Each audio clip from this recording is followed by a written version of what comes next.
یہ لٹا پٹا قافلہ جب یزید کے دربار میں پہنچا، وہ عیاش شراب کے نشے میں دھت تھا، وہ لعین، وہ بدبخت جس نے نواسہ رسول صلی اللہ علیہ وآلہ وسلم کو اور ان کے خانوادے کو ذبح کیا، شراب کے نشے میں دھت شطرنج کھیل رہا تھا۔ اس نے کہا کہ ان کو لائن میں کھڑا کر دو اور قافلے کے ایک ایک شخص سے کہو کہ یہ اپنا تعارف خود کروائے۔ حضرت امام زین العابدین پابند سلاسل ہیں، پاؤں میں بھی زنجیریں ہیں، گلے میں بھی زنجیر کا توق ڈالا گیا ہے، آپ کو کھڑا کر دیا گیا۔ حضور کے خانوادے کی ساری شہزادیاں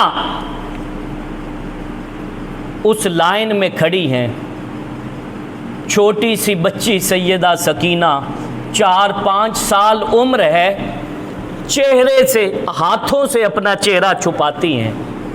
یزید نے دیکھا اور کہا کہ یہ بچی کون ہے؟ بتایا گیا کہ یہ حضرت حسین رضی اللہ تعالی عنہ کی صاحبزادی سیدہ سکینہ ہے۔ تو وہ بدبخت کہنے لگا کہ یہ خود کیوں نہیں بولتی؟ آپ یزید کہنے لگا کہ کون ہے تو، اپنا تعارف کروا۔ سیدہ سکینہ دوڑ کر حضرت امام زین العابدین کی گود میں جاتی ہیں، پھر سے کھڑا کر دیا جاتا ہے اور یزید کہتا ہے بول تو کون ہے، اپنی زبان سے اپنا تعارف کروا۔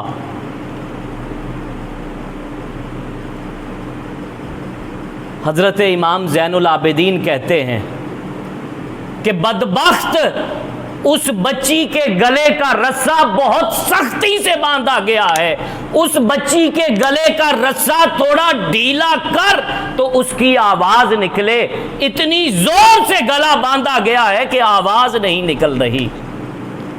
یزید نے کسی سے کہا کہ اس بچی کے گلے کا رسہ ڈھیلا کرو۔ سیدہ زینب بھاگ کر حضرت زین العابدین کی گود میں آئیں۔ سیدنا سجاد نے کہا کہ خبردار، یہ بطول زہرا کی بیٹی ہے، یہ مر جائے گی، کسی غیر مرد کا ہاتھ نہیں لگنے دے گی۔ یزید نے کہا کہ علی پھر خود ہی رسہ ڈھیلا کر دو۔ حضرت امام زین العابدین نے سیدہ سکینہ کا وہ گلے کا رسہ ڈھیلا کیا تو یزید نے پوچھا کہ اب بتا تو اپنے ہاتھوں سے اپنا چہرہ کیوں چھپا رہی تھی؟ سیدہ سکینہ نے کہا کہ بدبخت، تجھ جیسے بدبختوں سے اپنا چہرہ نہ چھپاؤں تو اور کیا کروں؟